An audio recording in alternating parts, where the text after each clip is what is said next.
everybody. I'm Dr. Cindy Howard, a chiropractic internist and nutritionist, and your host of the Positively Altered podcast. I'm also an author of my new book. Well, maybe not so new. It's been out for a year, but still new for some of us. Positively Altered, Finding Happiness at the Bottom of a Chemo Bag. You know, on my journey through Hodgkin's lymphoma, I utilized a whole lot of different therapies, and one of them involved sticking myself with needles. My next guest has actually also stuck me with needles. We're going to tell the story of how that happened. We did know each other by the time that happened, but still, it was an interesting experience. And more importantly, how sticking needles in you can help with things like menopause, fertility, headaches. I don't know, probably almost everything. So stay tuned. We're going to take a quick listen to our sponsors because they're really important to me.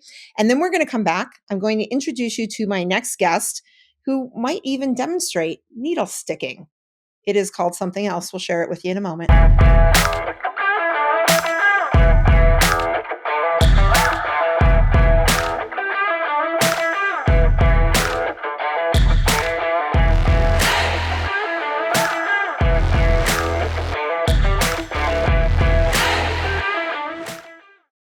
Hello, my name is Heather Lord, and I am the COO of Professional Health Products.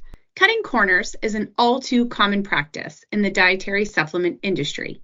When my father founded Professional Health Products, he sourced the cleanest, most biologically active ingredients from around the globe.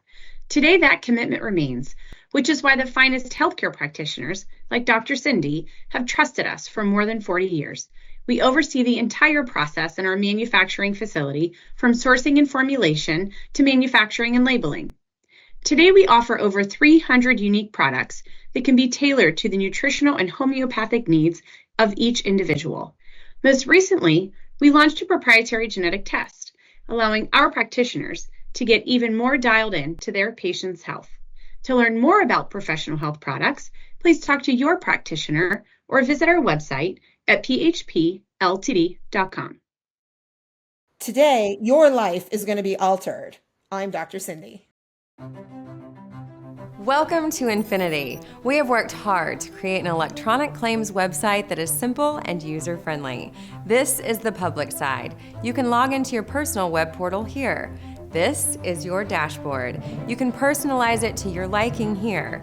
Our main focus has been to allow you to submit and edit claims as easy as possible. You will find our claims editor and claims processing is simple to use and straightforward.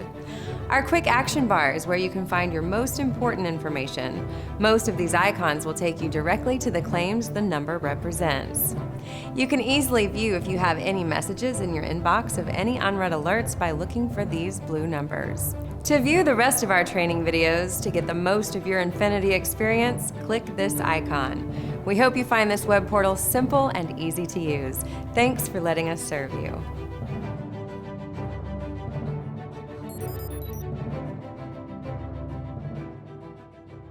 I'm Dr. Cindy. Who wouldn't want to join me for the Positively Altered podcast? Welcome back to the Positively Altered podcast. I am your host, Dr. Cindy, and I am excited today to share this time with my dear friend, Dr. Kris Tohtz. Kris! She's so excited. I love that. So, Dr. Kris, you know what? You're going to have to help me. I don't even know how long we've known each other, where we met, but I will tell you that Dr. Kris's background is absolutely unbelievable. Not only as a chiropractic physician, and she graduated, like number one in the class, or 1.5 or half. Were you a half? You were like probably, the top half. Probably a half. Yeah, probably a half. Okay, she was the top, which I was like somewhere in the middle. So she was so we didn't share the same podium, I'm sure. But anyway, nerdiness love. She was in the top half of the class. She's certified in all kinds of techniques. She's been to China for more than 6.5 minutes to learn some amazing things about acupuncture. Yes, that's the word that describes sticking people with needles. And I want to talk a lot about that and a whole bunch of other things, because a lot of people are scared of needles and acupuncture or don't know what it is. And we want to create an environment today to take away that fear. And then I'm hoping we're going to run down some conversations that may or may not be appropriate or unfiltered or, dangerous. We're going to see where this goes, because Kris and I tend to do that when we're together. So Kris, welcome again to the podcast. Thank you so much for having me. I'm really excited. It's like, chat time with your friends. It's great. It is chat time. How long have we known each other? Do you have any idea? I was trying to think about this when you had asked me to come on here, and I mean, definitely well over 15 years. I mean, yeah, it's been a while. I mean, we met when we were 12, right? I mean, listen, I look amazing for 72. I don't know what you're talking about, 12, but I look I was like, fabulous 70, for girl. Yeah, 72. 70. 72. Yeah, it's the water. I drink a lot of water. It really helps my skin look young. Mhm. Well, I do remember though, we were at an event, we were on a panel discussion. I believe it was about women. Yes. We It usually was about talk women and women. sex. Yeah. It was great. Women and sex, or sex and women, which was Sure. it doesn't matter. Yeah, it doesn't matter, both. And I was in the middle of a hot flash. I was dripping. I mean, like literally sweating and dripping.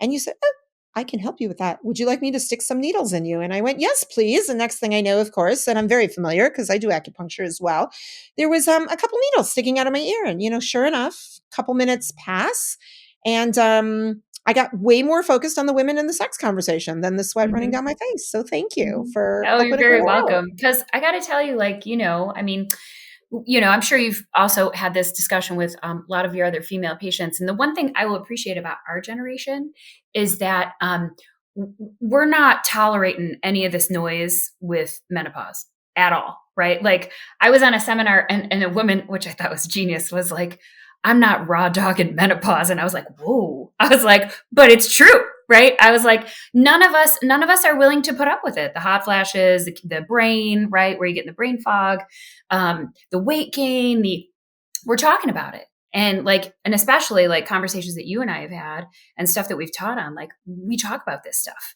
And like if acupuncture is one of those things, if functional nutrition is one of those things, right? And it should really be all of these things, right?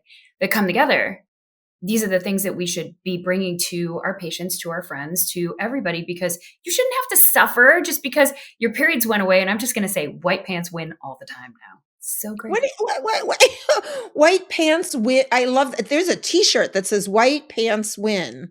White pants win. Yeah. I mean, like, this is amazing. Like, I mean, I had such heinous periods when I had them that you'd be like, oh, I've got like this week I can wear white pants and that's it. And now I'm like, white pants whenever. So genius. See, I love the white pants. I remember a time as I was walking through, and I going through chemotherapy with Hodgkin's pushed me into menopause, and then I pulled myself out, which was probably the dumbest thing I could have ever done. Right? Like, why would you like welcome a good that idea back? at the time when? Yeah. Right? I'm like, no periods, no fun. Periods, no fun. And then I wound up actually having a period for 31 days straight. I remember speaking, it was actually in Florida. I was speaking, my boyfriend was traveling with me. I ran out of pants. And for me to run out of pants is, I mean, like, I go away for 2 days and I pack for like 6 weeks. We don't travel light. Yeah. Mm-hmm. Yeah. So I don't ever run out of pants. And I was standing, okay, spoiler alert, this kind of sounds a little gross, right? But like I was standing and speaking, and thank God I was only wearing black pants because I could literally feel as I was talking, right, that the drip down, yes, the inside of the leg, because I speak for more than, 32 minutes at a time. And yet when you've got a really heavy period walking through perimenopause into that end game, sometimes it doesn't matter how many pads you stack inside the underwear, it's going through. Correct. Right? Yeah. The period panties, the cup, the pads, all the stuff, right? I remember sneezing, talking to a patient, and I was like, hold please. At the door, right? And I used to keep same thing, pants, underpants. I used to keep all this extra stuff in my office all the time. I kept a towel in my car, right? It's like when people talk to you about dysfunctional bleeding, you have to ask these questions, right? And ladies, those of you that are listening, none of that is normal. It should not happen, right? But it can happen. And even to the best of us that are trying really hard to take care of ourselves the right way, it still happens. It's funny. You just said when you sneeze, one of my favorite sayings that that I hear you when you stand up on stage, and it's actually, in regards to incontinence, is the sneeze pee, right? Yeah. The sneeze pee. And I think we've all done that on some level, right? Where you kind of knock your knees and squeeze the inner thighs and just hope it doesn't leak out. Because I'll secretly do the knack. We don't even know we're doing it, right? You're like, oh, one's coming, and you just cross your leg, and you're like, ooh, we good? We good. Okay. When you do it that dainty, that cute little sneeze that you just pulled off, nobody's going to notice, right? Because it was just so pure what you just did. It's so pure. That little sneeze. little sneeze poo. All right, Yep. so menopause. So let's just be clear: menopause can suck for a lot of us, right? There's so many. Yeah. Right, because at the end of the day, you should just stop bleeding and go, "Oh, it's been a year. That was lovely." I mean, that's really how simple it should be. I Yes? love that when you hear those stories, right? Woman was like, I had one hot flash. I think it was a hot flash. I don't know. My periods just stopped. And I was like, you did that correctly. And like, this is usually not the story we get, you know? No, the rest of us screwed up pretty darn good. Solid. Right, hmm right. Solid. So, in your opinion, from what you've seen with women then too, if we were the female that went through the mood swings, the cramps, wanting to kill people for no reason, crying, you name it, right? The symptoms. What are the chances we're going to go through menopause in a bad way as well because we weren't balanced in the first place when we were menstruating regularly? For sure. And I mean, a multitude of our mentors had said this to me, and I was trying so hard to get it fixed before it went in. And they were like, whatever problems you have before menopause, you will take with you with menopause, and they will be 10 times harder to get rid of. And I was like, okay. I was like, I've been crazy for years. I was like, this isn't magically going to go away. And like, I mean, I think the beauty and wisdom is like, as we age is like really, and just the same thing with you having, going through chemo and everything else. You have these little, like, I have to sit back and reflect on my life and figure out where I was, where do I want to go? Like, what is this? And I had to have a big come to Jesus moment with myself where I was like, I am a workaholic, right? Everybody has an addiction. Pick your favorite. And I like to work. I like to help people. I like to work. Oh, do you need help? Oh, I'll help you move. Sure. You want to take some patients after hours and on the weekend? And like, yes. Yes. And I was like, I have a problem. Like, I'm not alcohol. I'm not drugs. I'm not shooting junk up in my arm. Right. But like workaholic. And like that drove my adrenals down. That's screwed up my gut. That's screwed up my hormones. And that's where all that came from. So I was like, I had to slowly, in the wisdom of 50, right? I had to slowly learn how to peel this back where I'm not working as much, but it's equally as fruitful, right? And that's hard, I think. And for women, especially that have kids and family. And, I always make jokes like women's lives great. And I'm really happy I live in this time. But then there's another half of me that's like, we just added on an extra job. That's all we did. I was like, and I'm like, yes, I can do it all. I need a clone, right? And I've made joke about needing a work wife for a long time. But it's completely the case where we just don't, right? We don't take time for ourselves. Yeah, what happened to like the soap operas are on from like 10 to 2 and right? Do you remember that? Like my Oh mother my used to God. all my Days of children. Our Lives, right? Yes. My mother used to watch those. And actually, when I was younger, I did too. And I even remember like going away to summer camp. I'd make my mother like record them all on the VHS tape so I could get caught up at the end of the summer because that's what women did, right? We sat and we watched soap operas. Now we are the soap opera. We're totally the soap opera. Yes. We're No, we're not the soap opera, honey. We're the full on telenovela. It's spicier and a little sassier.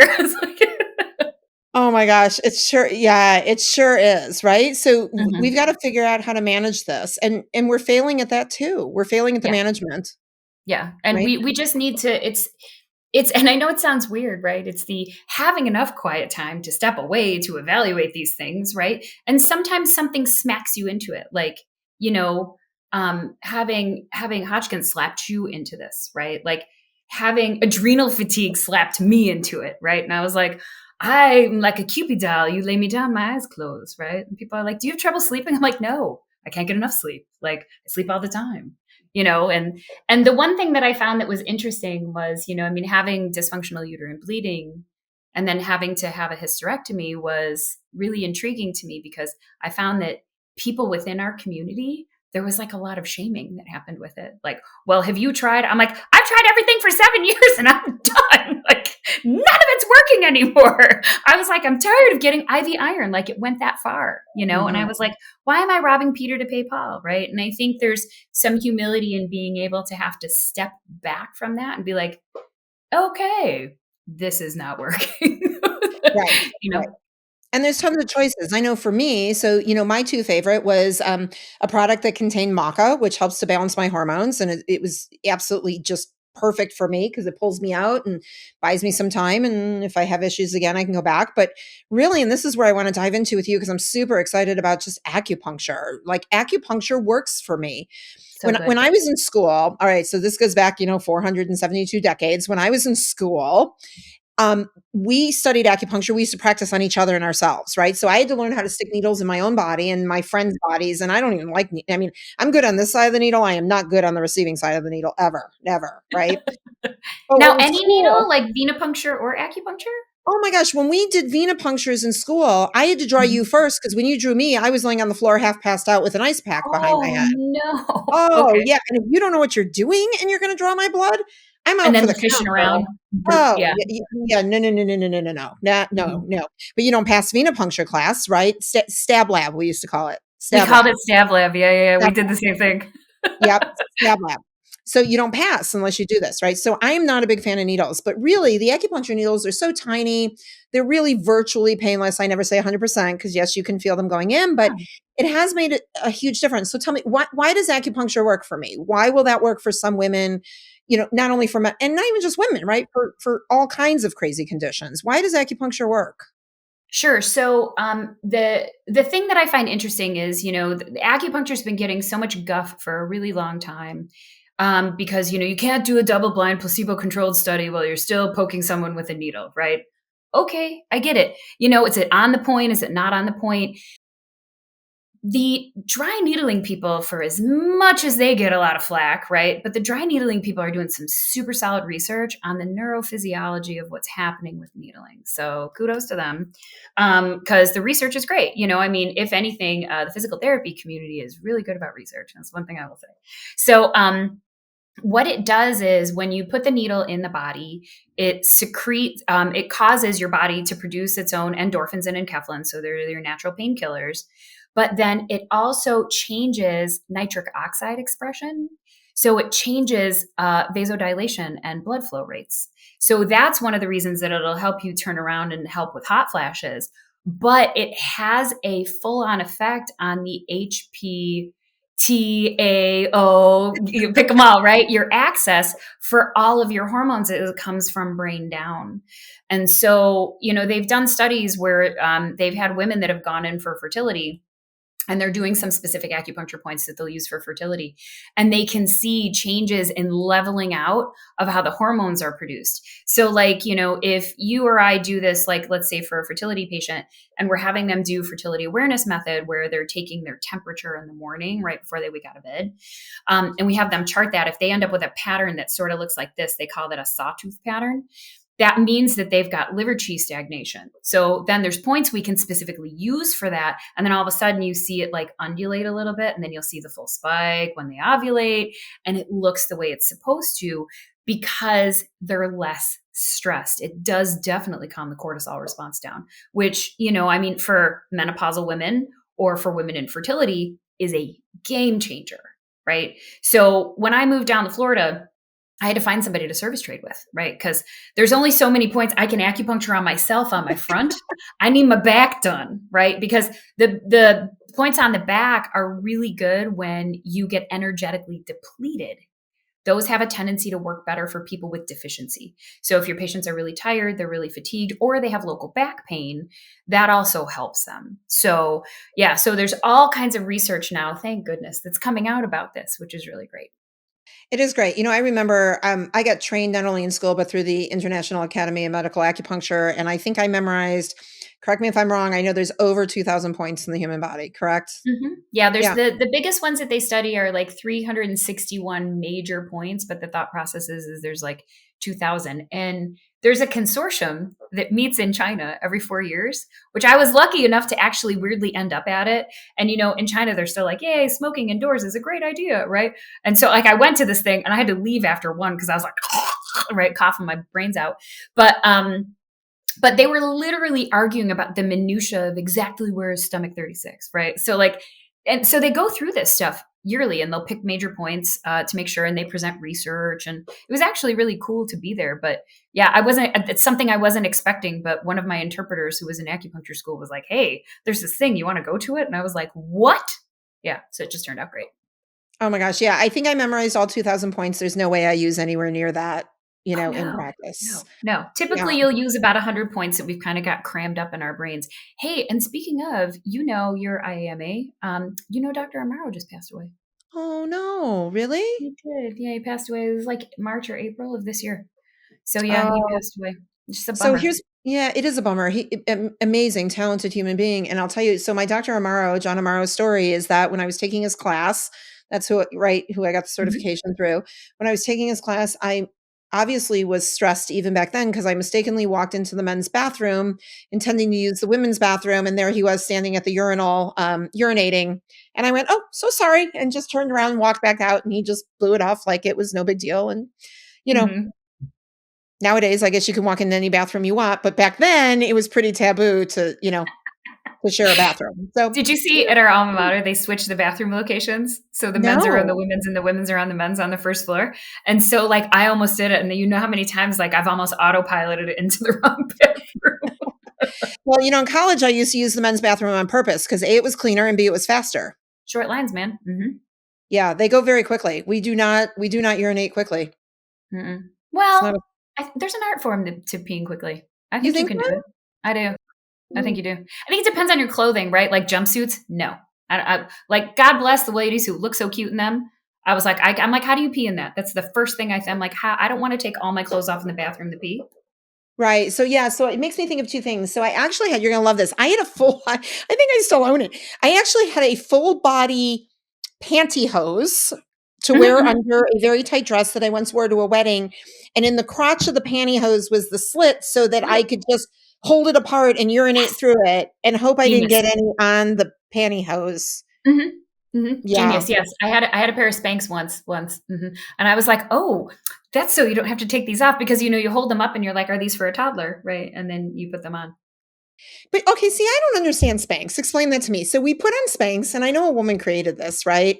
Which is unusual because usually I think it's the men that create, like men created pantyhose, and Victoria's Secret. The secret is it's really a man, it's not a woman, right? Mhm, So, mhm. so we created this little thing to suck everything in. But I mean, let's talk about like the laws of physics. Like it's got to go somewhere else, right? So if It you does. suck it lower, it's just going to pop out higher. No, am I Well, wrong on that? higher or lower? Yeah. So, literally, like I've put them on before, and I was like, number one, I feel like a sausage, right? You tap yourself, and it's like tympanic, and you're like, pink, pink, pink, and I was like, this cannot be good. Which, ladies, it is not. It's not good for your digestive health, and it's not good for your uterus. So, get out of your shapewear. Number one, wear clothing that fits you. Embrace your body type.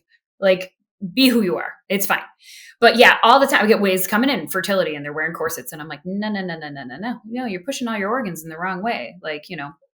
But yeah, so I had one for my wedding because, right, it was like I had to put them on and I was like, oh, this is the picture of sexy, right? Like a really good bra and Spanx. But it pushed it out of the bottom a little bit because the Spanx came right up underneath my bra and like all that was fine. But I was like, what's all this down here now? I'm like, it does. It just pushes it into a new location. It's gotta go somewhere, and I'll tell you, there is nothing sexy about watching somebody get into their shapewear either. Like That's like, do you remember jeans in the 90s? You'd be laying down on your bed and like shimmying them up and, be like 2 seconds away from getting the coat hanger to pull them up so you can get better leverage for the zipper. Yeah. right, right. Yeah. So it's I the mean, it's so like I've heard because, we're not that old. yeah. Just kidding. I think I've actually done that laying on my back trying to get the zipper. I'm pretty sure I've done that. But Mhm. but that's just it. So now you gotta go back to the old days, right? Where your partner doesn't see you before you get dressed, and they certainly can't see you after you get dressed because, like, there is just nothing sexy about it, No, nobody ever, needs to see me wrestle that bear while I'm trying to get out of him. Mm-mm. right? No. So then I remember, okay, so as long as we're being completely just, we're sharing stories here, then I remember having a time, and actually it was probably in my 40s. So I certainly wasn't young. And I don't even think I was drunk. Where, I used to wear these really long tunic kind of type shirts, so sleeveless, Mhm. but they'd be long, with a Yeah, cute yeah. pair of boots.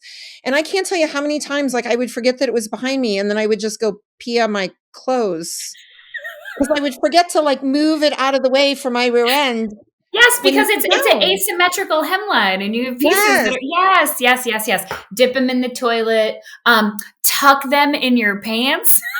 or your underpants the wrong way. Oh yeah, girl, we've all done this. And God bless, hopefully you have like some good female friend that looks at you and was like, come here, honey, pull that out for you. Yeah. Before you embarrass the bejesus out of yourself walking around with your shirt tucked in your underpants and your boots.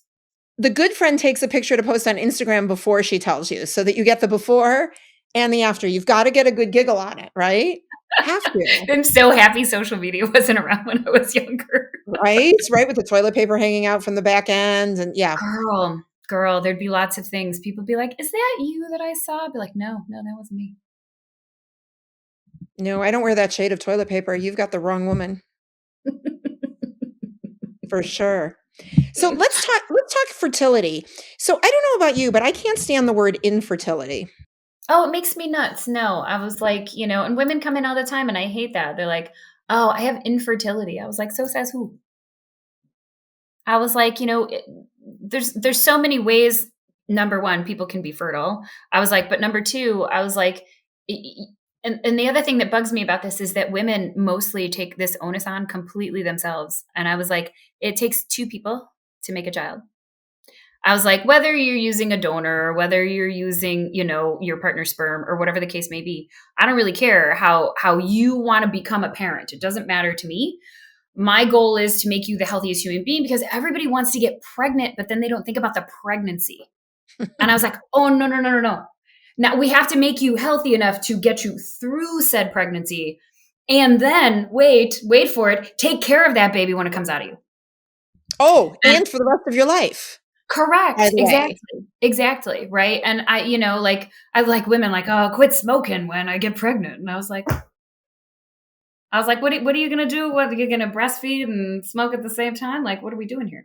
So yeah, I don't like the term. I will say that at least now, in comparison to where people were about 10 or 15 years ago, people read a lot more now. There's more information available online, and they're a lot more educated about it now, which at least is good. However, a lot of people don't want to do the hard work. Mm-hmm. And that's the hard part. When I have people that come in and they're like, it was always my favorite when I was in Chicago. I used to transfer, I was like 6 blocks away from one of the bigger fertility clinics. And sometimes they'd send me some patients. And, I'd get the phone call like, oh, I'm having a transfer like next week. Can you acupuncture me? I'm like, what am I, a magician? I was like, what have you been doing? This is my 6th transfer, and it's our last harvest of embryos, till I have to stim again. And I was like, so, if I could pull young ladies aside, like in their late teens and early 20s, and been like, look, have your fun, but let's talk about the limits of what that actually means for you in our microplastic 5G world of let's destroy your ovaries slowly, right? Same to the boys, right? Carry that phone in your front pocket, right? Best birth control ever. Put your 5G phone right by your balls. But like legitimately, like if I could pull them aside and be like, look, there could be ramifications for this. And I want you to know, like, these are health markers that you should just keep an eye on so that I mean, Oprah scared the crap out of people when they were like, if you're 30, your ovaries are dying every day and you should go, freeze your eggs and harvest your eggs. And I was like, whoa. Like, that's one end of the extreme. And the other end of the extreme is like, well, I'm 37. I finally found somebody and now I want to have a baby now, right? Because we can get everything else now. Thank you, Uber Eats and everything else. We get everything else now. Why can't I just get pregnant now, right? And so, right. That's hard. And it's like, it's going to take me easy 4 to 6 months to repair your signaling and the signaling to your ovaries or the signaling to your testes, right? Whatever the case may be. Some of this stuff takes time. Oh, I don't have time. Right. So okay. Fertility was challenging. Yeah. And it's interesting. I was very fortunate. I had my first baby at 33 and, I was dancing on the bar and in the middle of my 3rd drink. And my husband at the time said, let's go home. And that was the end of that. And we weren't even trying. Actually, I was sitting in class going, oh, like nervous because we had sent in the pregnancy test to the lab. We didn't do the, pee and dip thing. And I was waiting for the phone call, and I was in the middle of a 12-hour like continuing education program where I got the news that I was pregnant and went, shit, because we weren't trying, weren't expecting it. Yeah. No, which now my daughter's two brothers love because they finally found out that she was a 2-martini accident, which, was a big secret in her family for a couple decades. But when the book comes out and you read that she was a 2-martini accident, the secret's out and the boys are like, hi, you were in an accident. And I'm like, and you guys were planned. And how do you explain that? Like, I actually worked, I chose you and we still have issues. You're like the good one. Right. Now I didn't do pregnancy so well, and I certainly didn't do delivery well. And that's a whole nother story, but getting pregnant, at least for me, was really easy. If you had, and I know everybody's different, right? So this isn't a fair question, but I'm going to ask it anyway. If you could just throw out bits and chunks of like advice to young women, men, couples that want to get pregnant, what are just some things they can be thinking about besides coming in for acupuncture, right? Like that's one technique to help. But to your point, like don't keep your phone next to your testicles. What other things would you just throw out for people to start thinking about not doing or doing in order to help, fertility go easier? Well, I think a lot of, I will give the Gen Z kids are a little bit better about this, which is kind of good. They're a little more proactive in their health, which is kind of great, actually. I was like, good. Get your baseline blood work done, get your hormones checked, see where things are. Any way that you can optimize your period, ladies, the better off you are, right? So if you are having, you're bleeding and there's no clots and it starts pink and it goes in the red and then it just goes back down the pink and it goes away and there's no cramps and there's no PMS and your boobs aren't tender and you're not bloated and you're not crabby and you're not eating chocolate and pasta together as a meal the week before you're pregnant or the week before your period, you're fine. This is good. These are good markers. But if any of those things are awry, you need to work with somebody that specializes in internal medicine, like Dr. Cindy, or somebody that does functional medicine, so that they can start to unwind why does your period show up that way? Because it shouldn't, right? And birth control pills are not the answer for it, right? I mean, and that's what a lot of young girls, and like, look, don't get me wrong. The revolution of birth control pills is amazing. People are not having unwanted pregnancies if they don't want them. But in Chinese medicine, there's ramifications to birth control pills, and it creates what we call blood stasis in your ovaries. So then we've got to like unwind that when women get off the pill so that we can take care of their B vitamin deficiency and we can take care of their messy microbiome in their vagina and in their colon. And we can take care of the signaling to their adrenals and all the stuff that gets broken because we've conned them into a low-level pregnancy for the last 10 years, right? So, I'm not saying don't be on the pill. I'm just saying when you are ready to get off the pill, it's not like I'm off the pill, let's go get pregnant, right? Like do a little pre-work before that. Your period, you should not be gush flooding. You should not have cramps. So if any of that stuff is happening, get your baseline blood work with your functional people, and so that you feel good, right? You shouldn't feel junky half the month, which is what a lot of times people have if they have, painful periods, dysmenorrhea, if they have PMS, right? Any of that stuff. Gentlemen, definitely laptops, phones in the pocket. Ladies, this is you. Phones in your pocket, phones in your bra. Oh, my fave. The phone in the bra. That comes out with the bra money. The sweaty bra money. Yeah. Phones in your phone. If your phone don't belong here, okay. Yeah. If you read the warnings right on your phone, you're not even supposed to put it up to your head. Right. So, the 5G and the cell phones and the Michael Pollan said it really well. Like, eat less, mostly plants, right? So it's like, get your above ground plants, eat the rainbow, have your good sourced protein. Like, look, I like bacon just like every other girl, but bacon ain't a staple in my house, right? Bacon's a treat, right? It's meat candy.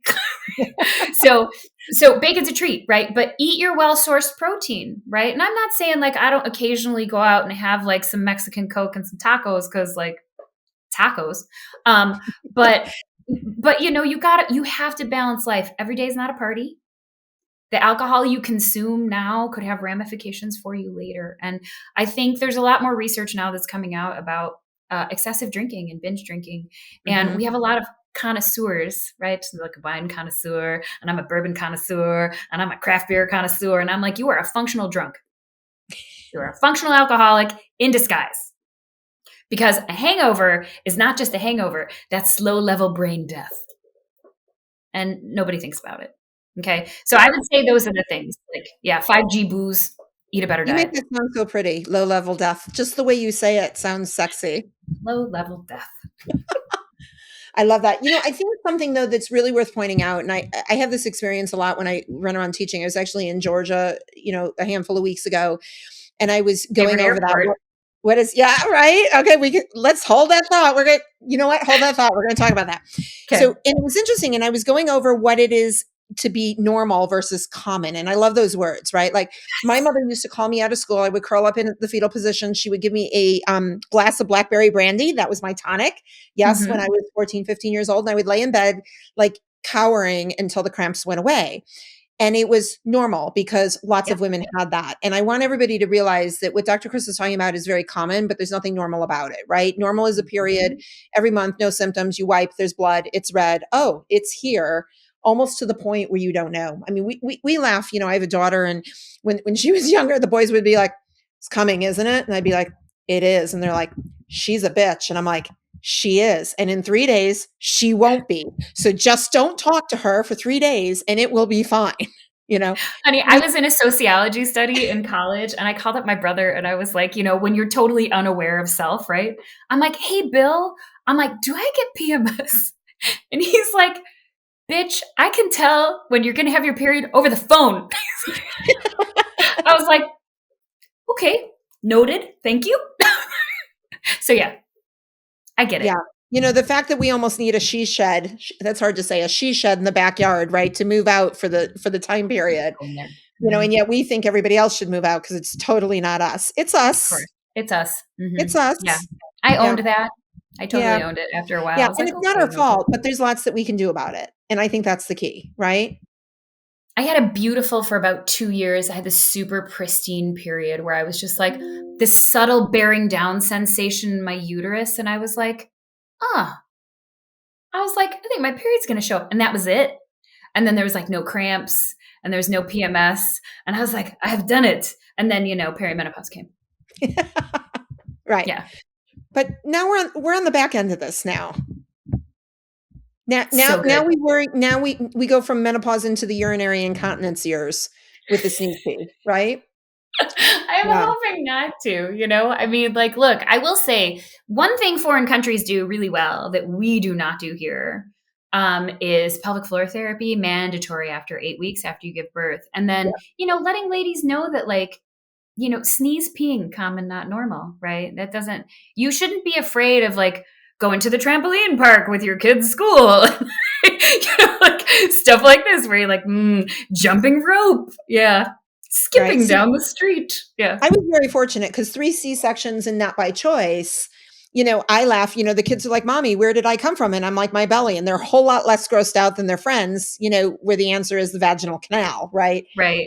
So we got that benefit. And I'm very fortunate, too much information for my listeners, but good pelvic floor, good strong muscles still intact, really happy there. No, the sneeze pee is not, part of my regular deal.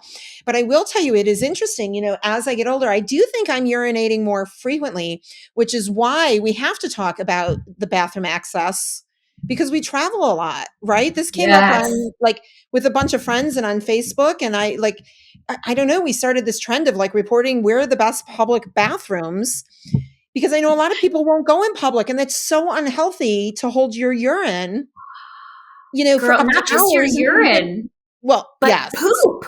Yes. Oh, girl. So you talk about like C-sections out of your belly. I had never had to share a bathroom. I had never had to share a bedroom growing up. Well, we were lucky that way. Because we had another bathroom, so you could always run to another bathroom in the house. So it was great. So I got to college and it was like, like a public bathroom. And I was trying to calculate when I could go in there so nobody knew I was pooping. And I gave myself fissures from holding it. Mm-hmm. So like, bad. And so, there's nothing more exciting when you're 19 years old going to a proctologist who's a guy to look at your butt. Right. And I was like, mortified because I was like, ooh, this is like pooping shards of glass, right? And I'm really convinced like the more you feel and understand things, the more you can explain them to other people. But yeah, like when you gotta go, you gotta go. But airports with good bathrooms, or I know you're a sweet lover of Buc-ee's as well. Oh my God, I'm part of the cult for Buc-ee's. So for those of you that live in this part of the country, Buc-ee's is this massive gas station that's like, and who even cares about the gas? It's irrelevant. You walk in, right, for this whole experience, and the bathrooms are spot. Like sometimes I actually think that, I mean, my boys still pee on the wall. Explain to me how boys pee. Okay, so somebody help me here, right? Like I wish this was a call-in show. The toilet is so big around. It's pretty big around, right? It's bigger than any penis I have ever seen in my entire life. And I've seen, my fair share. Okay, again, not because, well. Because you're a doctor. I got you, girl. I got you. Right, okay, yeah. There's only so many notches on the bedpost, but seen my fair share of penises, right? The penis on a good day, right? What's the girth? I know they vary in girth, but like, and then you go to the hole that the urine actually excretes through. Not big proportionately compared to the toilet. How is it so difficult to get urine in the toilet? You ask me. I mean, I am married. Same discussion. And I was like, now, 54-year-old men, prostate, and you can't see anymore. I was like, that's how that's happening. Wait, hold on though. Hold on. You've got 54 years of experience knowing that the toilet is literally in front of you. You've probably but when the prostate's swollen, man, and it starts at the dribble that comes down onto the toilet. That's where that happens. Now, I think the boys, right, power splashing, and there's also I'll tell you a story about my nephew in 2 seconds. He'll murder me if he ever listens to this, but because he's 18 now. but at any rate, I think that's part of it. It's the shake off that ends up everywhere. So my nephew at 3, my brother was teaching him how to pee, and he's a boy, so he's peeing standing up and blah blah blah. And I'm in the bathroom with him because he still needed some help. He had an issue with his little zipper, and I was like, "Yeah, Liam, I gotcha." So it was like going bathroom, and he's talking to me, and like a new driver, you know how they're like, yeah, he did the same thing, and I was like, "Nope," in the toilet, and so like. In the toilet it went, and I looked at him, and he gets all done and blah, blah, blah. And he goes to flush. And I'm like, no, we ain't done. You got to clean up your mess. And he was like, oh, okay. I was like giving him a little Clorox wipe, and he's wiping things down. And I was like, dude, you never pee all over anyone's bathroom, okay? And that was the lesson. My youngest, who's going to be 18, is still in the house, right? He's got a little bit more time before college. I still have the sign in the bathroom that says, if you pee on the toilet, I will use your toothbrush to clean it up. Nice. Yes. Right? It's unbelievable. And I get it. Okay, the shake pee. But now let's talk about this. Because then the boys that don't shake wind up dripping all, and then you got the wet. I mean, the dirty, weird drip marks on the floor. Well, the floor, and then on your pants, and then they don't care because then it dries. Okay, when I'm in charge of the world, and I'm going to be one day, I've narrowed this down to 4 hours. I've been thinking about being in charge of the world for a very long time and all the things that I would change. I would actually teach boys to sit and pee. Just tuck the thing in, finish what you're doing, let it drip dry, get up, pull your pants up like the rest of us. And this is commonplace in Germany. You know that, right? Is it? Yes. They do? They sit and tuck? Yes. Oh, yes. We have to learn from the Germans. See, they're on to something. That's what I'm saying. Like, I'm those like, please. German women obviously would not put up with those little boys and their shenanigans in the bathroom. No. Yeah. Mm-mm. They're super smart. I know. I might move to Germany after this. You know what? I think I'm going to move to Germany. I'm going to take the boys with me. I think it's a better place. Well, and maybe it would be enticing if we German style did that with the Japanese toilet seat. I'm just saying, because then it cleans everything and blow dries. The blow dry is very interesting.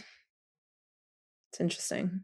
Mm-hmm. Although I will tell you, and you can probably speak to this too, because I've been to China as well, not quite for as long as you have, but in the public restrooms in China are a trough. It is. Right? Well, you get squatty potties, and so my favorite is that you can see sometimes on the stall of bathrooms if it's an American style toilet or a squatty potty, and it has like the squatty potty, it have that, and it's got 2 feet on each side. So that's how they demarcate the squatty potty. But I'm going to tell you what, when I was over there, I did not see the hip and back dysfunction Mm-mm. that we see here because people squat. Yes. They use the motion, right? And we Yes. all know that you don't use it, you lose it, right? Yes. So I have a 2-story house still, and my parents come over here and they moved down here 10 years ago, which is why I'm in Florida now.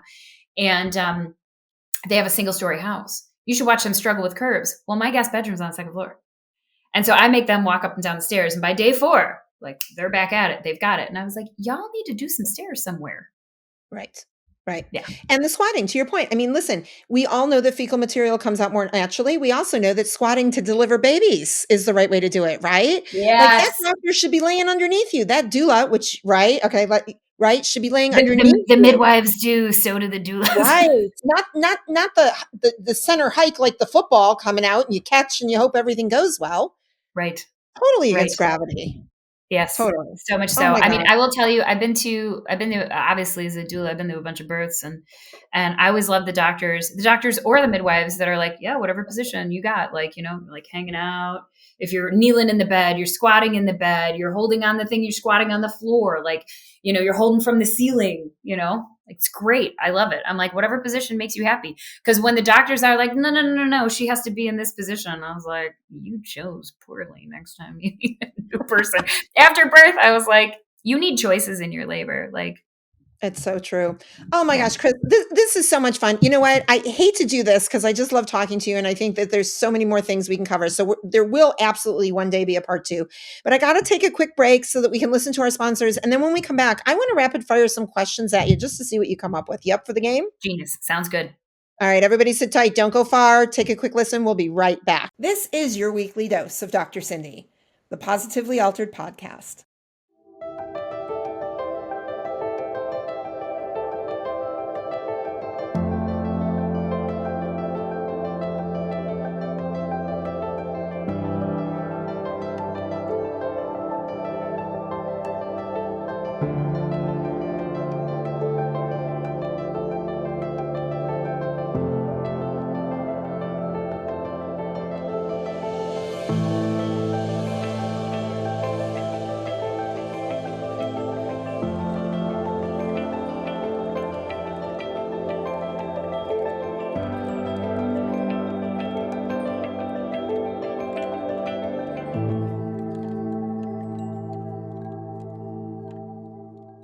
Stop. Hit that follow button now and spread the love with Positively Altered. Thanks for coming back. This is the Positively Altered podcast with my friend and my guest, Dr. Kris Tohtz. Kris, I just love chatting with you because you know what? Everything is fair game. There's nothing off limits. There's no filter, like just that raw transparency. It's so fun to talk about all these different topics with you. It's good. This is the way, I don't know. I feel more of this should be done. I think people would be less angry in society if there was, we've disagreed about stuff too, but it's always like respectful social discourse. We've lost the respectful part. We really have, right? So, okay, well, listen, again, I'm going to be in charge of the world one day. We'll bring it back. Yes. Can't wait till that happens. I will be there to be your right-hand woman. Soon, I hope. Oh, well, let's just do it together, Just do it together. Done. Awesome. All right, rapid fire questions. You ready? Ready. Okay, if you could change the color of the ocean to anything but blue, what would you change it to? Ooh. What would offset the fish really well? I'd like it to be clear so I can see all the way through. That's awesome. Now, coming from Chicago, if you had the power to change the color of snow, what would you do with that? Oh man.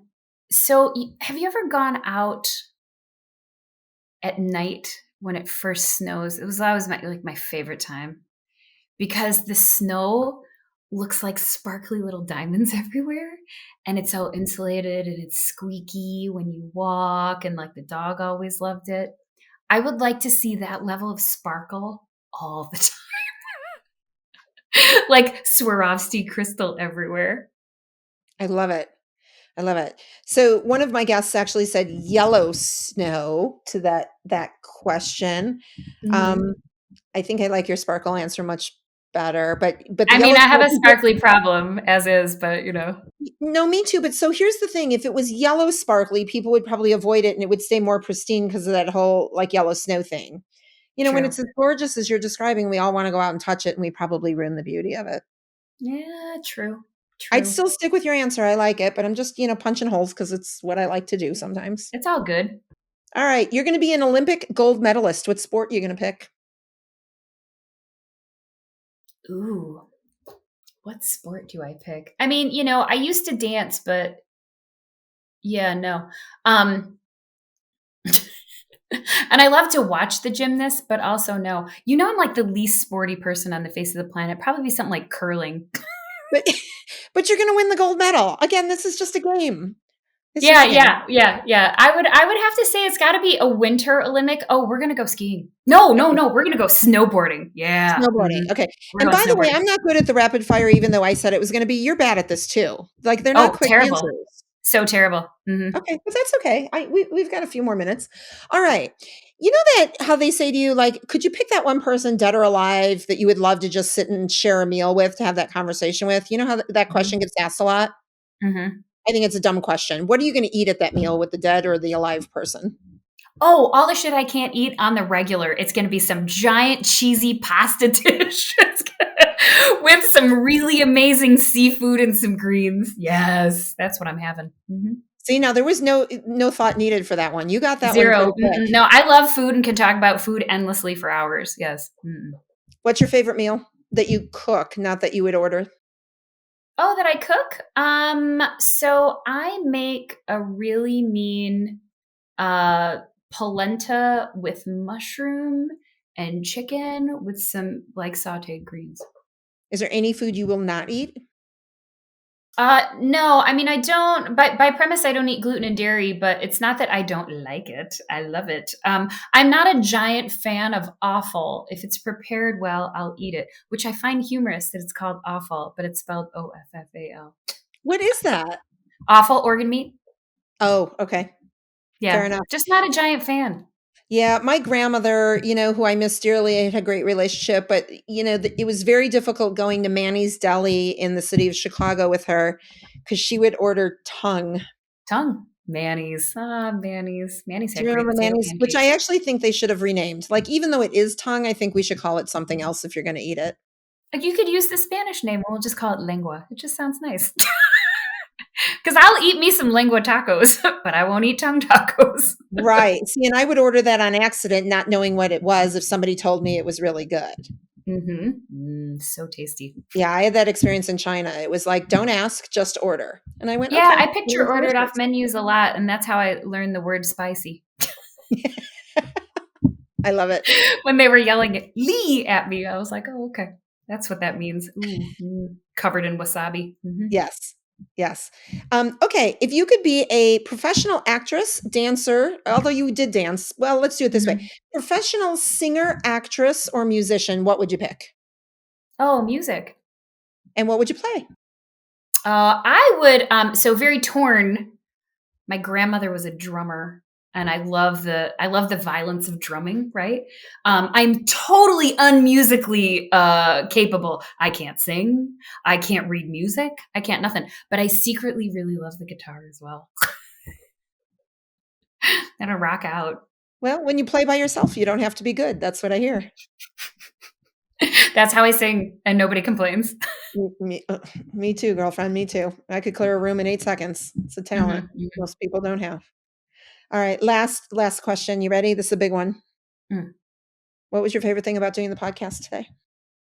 Oh, always just seeing your smiling face and having chats with you because, I mean, when we run into each other at seminars and conferences, and I've affectionately referred to as I'm going to call you my fairy god sister because I called you my fairy godmother and you're like, I'm not that old.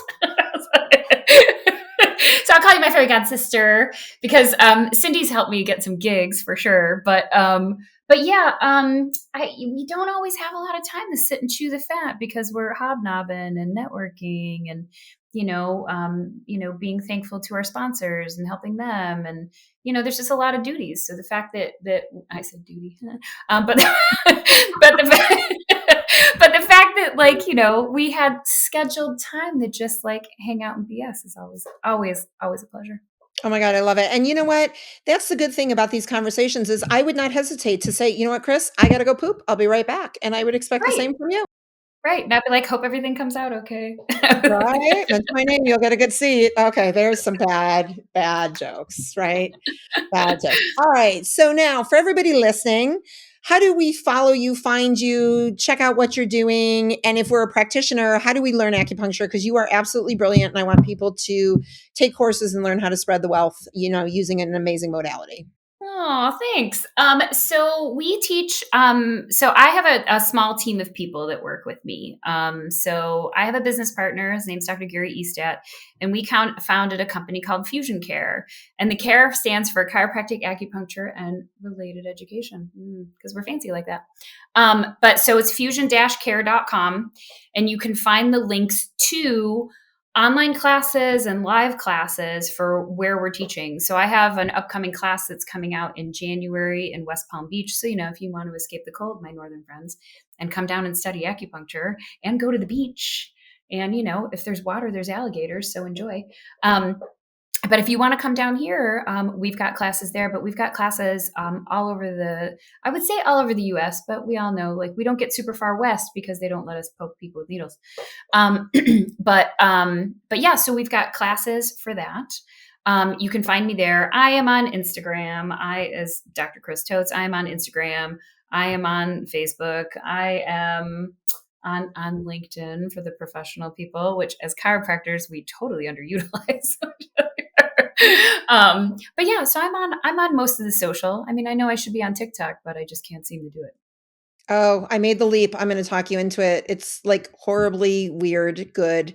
I did one where my kids punked me and I got 8 likes and I was so excited, and then there's people out there who are like, I have 4 million likes. And I'm like, oh, I got 8. I was super happy with 8. I thought it was a big accomplishment. Yes, so if this was anybody's out there listening, if you could go on TikTok and just like me, so maybe I could get up to I don't know, 30 or 40, that would be great for my self-esteem. Genius. Let's do that. I mean, I'm slowly but surely trying to. I have to send you a picture, by the way, because I brought the book abroad. I can't wait. So I'll tell you what, I'll make you a deal. Next time we're together, because I know it'll be sometime soon, we're going to do a TikTok together. We'll post it on social media, and we'll see if we can get 9 likes. Because I think if I bring you in, I can get a few more than I could do by myself. I do. Genius. I'm all for it. All right. I'll start working on my followers so we can increase our base. And yeah, this is how this works. That's I think you're gonna increase my following. I think you're a huge asset. I'm gonna take advantage of that. I can't wait. Oh, back at you, girl. I am merely a mirror. I love it. All right, you guys out there, I have got to tell you that if you want to follow me, check me out at drsindyspeaks.com. You can go to my website and connect for my not so daily newsletter, which means we won't bombard you every day, but we'll let you know what's going on. The book, Positively Altered, Finding Happiness at the Bottom of a Chemo Bag, you can find on Amazon. You can read it. You can take it on vacation with you and you can listen to it as well. And, just check out where I'm going to be, because wherever I am, Dr. Kris Tohtz will probably be at some point as well. I have to tell you what my favorite thing about the podcast is, besides the fact that I just absolutely adore you and consider you a really great friend. I just love the no filter. We can go anywhere, talk about anything. This had absolutely nothing to do with what our original plan was. And I absolutely love that we can just go and see where it morphs. And yet, you get the signal from the producer that you're going too long. So that's how I know it was super fun, because I didn't want to get rid of you quickly. I wanted to keep you around. And that's what I enjoyed most about the podcast. Dr. Kris Tohtz, thank you for all your time today. Love you tons. And for everybody out there, I hope this conversation has left you positively altered.